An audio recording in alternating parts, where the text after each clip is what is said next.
mais Giovanni Sá, grandes expoentes aqui do jornalismo, rádio jornalismo da região. E é um prazer novamente voltar a essa casa. Eu acho que você já tinha esquecido de mim, né? Nunca mais. Não dá pra esquecer, não. Nunca. Que bom, que bom. Amigos, é um assunto que realmente vai dominar toda a campanha eleitoral agora de 2018, que é a chamada fake news. Muita gente não sabe, é um nome muito feio, mas tirando a grosso modo, né? Fake news é aquela expressão que a gente pode dizer americanizada de notícia falsa, né? E vai ser na verdade, um desafio muito grande da Justiça Eleitoral, porque a velocidade da informação, e muitas vezes a informação, quando é falsa e já é divulgada, é muito difícil reparar, né? Os danos advindos, né? De uma notícia corrompida. E o trabalho da Justiça Eleitoral vai ser redobrado, até porque esse tema não é novo, porque a gente sabe que no material escrito, na imprensa escrita, já era possível se tratar de notícia falsa, né? Então isso não é coisa nova em termos do direito eleitoral, é coisa antiga.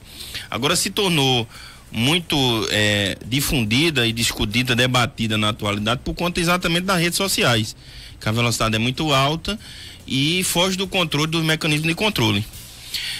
Eu tive conversando com um colega advogado no direito eleitoral, Carlos Neves, que é um expoente do direito eleitoral em todo o estado, e ele dizia que muitas vezes a justiça, porque quando a gente está diante de um fake news, uma notícia falsa, o interessado vai ter que exatamente comprovar na Justiça Eleitoral, né, fazer o pedido e juntar suas provas e pedir a retirada. E ele tem que indicar necessariamente, pela resolução aqui que eu vou comentar com você, a resolução do TSE, ele tem que comentar a URL, ele tem que citar qual é o site que está divulgando, que é a chamada URL. E muitas vezes, quando se tira a determinação judicial de se tirar aquela URL, no outro dia vem 4, 5, a velocidade é extraordinária. Então o cara pode passar a campanha todinha divulgando notícia falsa, muitas vezes, que a reprimenda, que ainda infelizmente não é lei, é o projeto de lei do Senado, que eu vou deixar até uma cópia com os amigos aqui de bancada, é o projeto de lei do Senado 473 de 2017, que é do senador Ciro Nogueira, né, aquele lá da Lava Jato, né, que foi agora inocentado, né, Giovanni? Uhum. Aqui do estado do Piauí, e que esse projeto exatamente altera o Código Penal brasileiro para virar crime, porque ainda nós não estamos falando em crime, o fake news, né? Era uma coisa que já era para ser tratada no ordenamento jurídico como crime.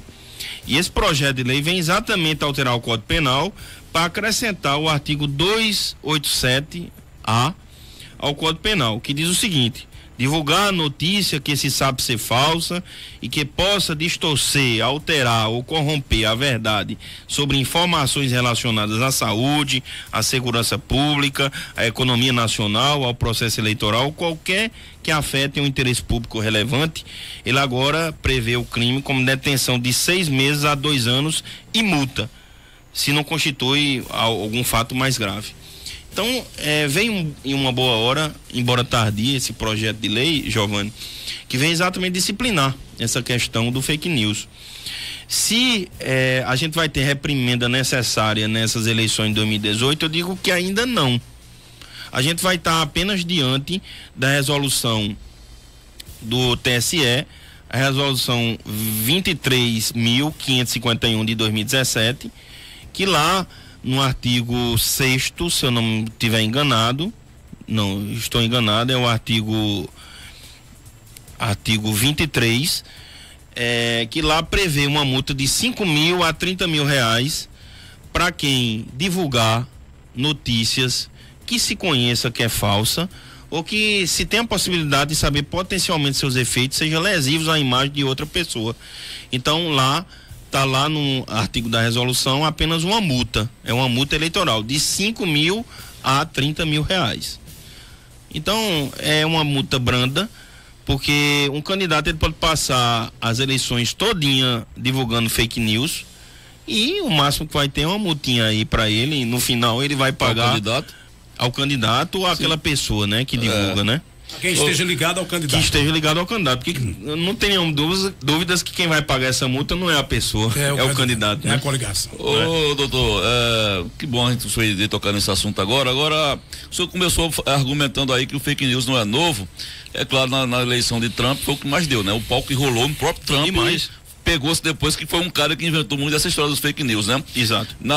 Antes das redes sociais, o que a gente podia ver era os panfletos apócrifos, né? Que geralmente aparecia no dia da eleição, aquele monte de papel dizendo que o cara era ladrão, que não sei quem. Exatamente. E aí, né, era confusão, mas você tinha uma prova material.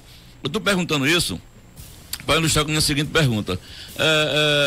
Hoje existe uma teoria do chamado do raciocínio motivado. Porque esse fake news surgiu com a história do WhatsApp, das redes sociais. Eu recebo informação que bate no meu pensamento, e aí eu não penso duas vezes e quero repassar porque bate no meu pensamento. É o que a gente chama de raciocínio motivado, né? Se for uma coisa que não bate no meu pensamento, a minha tendência é jogar no lixo. Mas quando bate com o meu pensamento, eu tô falando que não é comigo, eu tô sendo como exemplo. Citando uma situação importante. É um rasteiro de pólvora, porque como é que você vai identificar numa rede de WhatsApp, por exemplo, que é a que mais tem a desinformação, para punir, daqui que chegue na ponta, que alguém que chegue do candidato, olha, que o candidato se sinta atingido, já tem feito uma desgraça muito grande. Terrível. Por conta dessa história do raciocínio motivado, que o cara recebe aquilo que ele quer ouvir para lascar com o adversário e repassa. E aí vai ir aquela bola de neve. Como é que vai se identificar isso? Em que momento vai se parar? Parou aqui, é difícil, né? Difícil, como eu citei no início, Giovanni, é muito difícil depois você retroagir os efeitos daquela matéria falsa. Eleitorado muitas vezes escuta a versão inicial, o eleitor, Maia, mas não escuta a justificativa ou então a resposta determinada e fica com aquilo na cabeça. Conta do raciocínio motivado, que ele quer ouvir, ele quer ler o que interessa. Então é muito difícil. Isso, no meu entender, geraria até indenização por dano moral, porque o dinheiro muitas vezes é um sucedâneo, é um substituto da dor de alguém passou alguma informação falsa, quem experimentou muitas vezes, né? Aí diz, mas o dinheiro não vai comprar minha reputação, minha boa fé, mas é o único mecanismo em direito previsto para se ressarcir uma situação dessa. Ô, doutor Jefferson, agora o que é mais comum hoje, a tal da fake news, é através do site, através do blog, ou infelizmente ainda é através das redes sociais? Olha, eu acredito que hoje é o WhatsApp, é a principal rede social que ainda se difunde e se propala muita informação falsa. Quem é que não já repassa uma informação sem conferir antes? Então a gente tem que ter cuidado com isso. A gente está perguntando hoje, né? Isso. A gente muitas vezes, até pelo raciocínio motivado, como Giovanni, a teoria, bela teoria que Giovanni falou, muitas vezes a gente escuta o que quer e quer repassar, né, uma coisa adiante, uma corrente. Então é isso que tem que ter cuidado. Até porque o próprio Luiz Fux, né, que foi o presidente do TSE, né, ele agora saiu, né, entrou a ministra Rosa Weber, ele bateu muito forte nessa tecla de dizer que o fake news é uma realidade que é uma coisa antiga, mas que a justiça brasileira, infelizmente, só acordou muito tarde.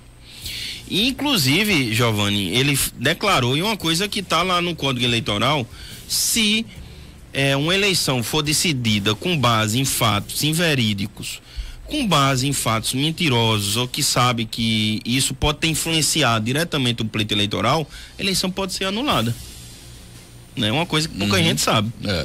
Vamos supor aqui que uma notícia falsa e que redundou no convencimento dos eleitores. Lula, vamos citar agora Lula, né? Que a gente chama para ajuda sempre o Lula, né? Lula está sendo condenado, né? Aí, né? Envolvimento, e vamos supor que muita gente propale vamos supor que ele não tivesse preso e ele viesse a perder o pleito eleitoral com base em informações falsas. Ele podia requerer à Justiça Eleitoral a anulação do pleito, simplesmente. Qualquer candidato pode fazer isso? Pode fazer isso. Se sentir prejudicado. Se sentir prejudicado. Ou seja, que o fake news foi de tamanho gigante, né? Tamanho volume, que alterou o resultado da eleição em desfavor dele. Ele pode. Né? É possível. Porque o Código Eleitoral diz o seguinte, que a manifestação livre e consciente dos eleitores não pode sofrer nenhum vício.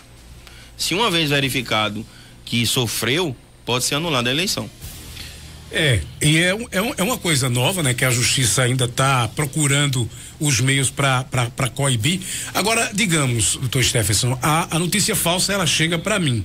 Eu leio e digo, puxa vida, essa eu vou ter que repassar. Aí repasso. A pessoa que propagou o fake news lá na fonte é punido, mas eu que repassei, eu corro o risco de ser punido também, mesmo tendo só repassado. Corre. Na resolução. Você já recebeu de alguém, né? Diga-se de passagem. Exatamente. Veio de alguém, né? Na resolução 23.551, que eu citei aqui 2017, né? Ela é de 18 de dezembro de 2017, que ela exatamente, essa resolução especificamente trata da propaganda eleitoral. Então, a utilização, né? Em horário de gratuito e na TV, e a questão de propaganda na internet. E ela diz que é corresponsável pelo repasse de informações falsas tanto quem criou a informação como quem repassa, né? Então, vão estar sujeitos àquela multa prevista no artigo 23 da resolução, entre 5 mil e 30 mil reais. Eles não vão cometer crime ainda porque o projeto não virou lei, né? E eu acredito que a tendência agora, até porque infelizmente o Congresso está esvaziado, né? Por conta do período eleitoral, mas a tendência é a aprovação desse projeto de lei, né? Vai virar lei e vai modificar o Código Penal para instituir uma nova modalidade penal e agora ser crime. Ô doutor Stephenson, eu assisti ontem à tarde um debate, coincidentemente, sobre esse assunto na Globo News, com 3 jornalistas, e coincidiu também de uma ouvinte nossa, dona Fátima Inácio, que ela respondeu a pergunta e disse, eu antes de eu checar, de eu repassar, eu olho o farol. Estou como exemplo o farol. Eu estou citando esse ponto porque ontem no debate, uma das receitas que se deu, que os jornalistas aconselharam, é que antes de você repassar qualquer informação, checa aqueles portais que tem credibilidade, dos portais de notícias dos grandes jornais, né? Os portais que você confia e tem credibilidade para checar. Primeiro, se a informação está naquele portal. Giovani, mas tem um problema, que às vezes a notícia vem utilizando o nome desse portal. Mas é isso que tá. Não é? Mas antes de você repassar, é isso que os jornalistas disseram isso. Você tem claro, acesso ao portal. Nós que temos o faro jornalístico, nós vamos lá. Faz sempre Agora, isso. a pessoa comum não vai. Por exemplo, chega uma notícia, o Globo, divulgando uma notícia que caiu um avião, matou 300. Vocês, é o Globo, então repassa. Mas aí é que tá. Exatamente. Tem que mudar esse hábito. Não tenho dúvida. Por conta do raciocínio voto que eu disse, claro, né? É claro. Então, o senhor também aconselha isso? Olha, você recebeu informação que você não tinha visto ainda, não tinha lido ainda. Achou estranho aquela informação, não é mais sensato, ao invés de você pegar e passar para teu melhor amigo, que vai repassando. Dá uma checada, né? Sem dúvida. É melhor checar, porque a gente sabe que tem portais que tem uma credibilidade nacional, né, Giovani? Eu mesmo, todo dia, eu sempre verifico alguns portais, entre os quais o Farol de Notícia, né? Que também tem uma grande credibilidade, para checar a veracidade daquela informação. Isso faz parte até de uma autenticação da informação. Isso. Né? Hoje você consegue emitir, por exemplo, vou citar um exemplo aqui, uma analogia, certidões negativas pela internet. E lá tem, para você conferir a autenticidade, você tem que conferir lá no site. Então é isso que tem que incutir na cabeça. Inclusive o fisco já está incutindo na cabeça do contribuinte. Olha, quem for receber uma certidão de fulano de tal, confira no site a autenticidade desse documento. Então confira também a autenticidade da notícia. Isso é importante. Agora, não se enquadra na lei de crimes cibernéticos não, né, doutor Stephenson? Não, não se enquadra. E hoje, Maia e Giovani, infelizmente, é uma realidade, os crimes cibernéticos hoje têm uma altíssima impunidade. Porque falta equipamento, falta, né, gente especializadas nos aparatos de segurança pública, né, dos governos. Falta. Não tem, né, não tem hoje estrutura necessária para você identificar de onde é a informação muitas vezes. Porque se você conseguisse interceptar de onde está saindo a informação, o cara que cria a informação, ele ia pensar 2 vezes, né? Mas muitas vezes ele joga a informação e fica difícil de localizar a origem, né, da informação. Antes de terminar o nosso debate aqui, deixa eu tratar de outro assunto sem fugir de eleições. Deixa eu explorar aqui no bom sentido o presidente da OAB, o operador de direito renomado que é o senhor, para perguntar sobre Lula. Lula é candidato ou não é, na sua opinião? À luz da lei, Lula pode ser candidato? Porque a gente debate isso aqui numa mesa de bar e tem os contras, os prós, Mas aí eu tô perguntando ao senhor, que é um operador do direito, e à luz da lei, Lula pode ser candidato? Categoricamente não. Não pode. Inclusive a lei da ficha limpa foi um avanço da sociedade civil. Foi sancionada por ele, né? Foi sancionado por Lula. Foi uma proposta de lei criada pela OAB. Se arrependimento matasse. Foi criada pela OAB, pessoal. Então, assim, hoje é um estandarte que a OAB segura. A grande propulsora a grande propulsora. Coletou assinaturas. Foi coletor. Começou, olha que coisa interessante. Então, assim, eu sem nenhuma paixão política, porque votei em Lula, reconheço o legado de Lula, só que a gente tem que observar dados objetivos. A lei é muito clara no artigo lá 16, que diz que o candidato, a pessoa, condenada em um colegiado de segundo grau, independentemente de transitar em julgado, então torna-se inelegível. Ele não tem mais a capacidade passiva eleitoral de ser candidato. Pensar o contrário é forçar a barra. É o que eu vejo. É que eu acho que o PT deve estar fazendo, na sua opinião. É o que está fazendo. Forçando a barra. Forçando, e eu acredito que esses frutos dessa forçação de barra, ele quer transferir para Radar, que vai ser o candidato natural. Até quando vai ser definido isso, doutor? O prazo máximo? 20 dias antes do pleito. Não, o que vai, a decisão do tribunal para dizer. Até dia 17 de setembro. 17 de setembro é o prazo máximo. Prazo máximo final. Prazo máximo final. Mas assim, como termina, as alegações de Lula terminam agora dia 25 de agosto, a Justiça Eleitoral já tem potencialmente condições de início de setembro já dar a decisão final. Ele já tem. Já foi escolhido o Barroso, o ministro? É o Barroso, que já deu declarações, por N vezes. N vezes, então não adianta alimentar uma falsa esperança, Doutor Mírigo, o senhor disse aí que agora há pouco que é muito difícil unir o crime cibernético. Mas o amigo, enquanto operador da lei, enquanto advogado, já foi contratado para acompanhar alguns casos de pessoas que foram prejudicadas por esses crimes? Já, Maia. E o grande problema hoje, porque assim, quando o processo se transforma num processo judicial, porque existe o processo na esfera policial, de investigação, e existe o processo na esfera judicial.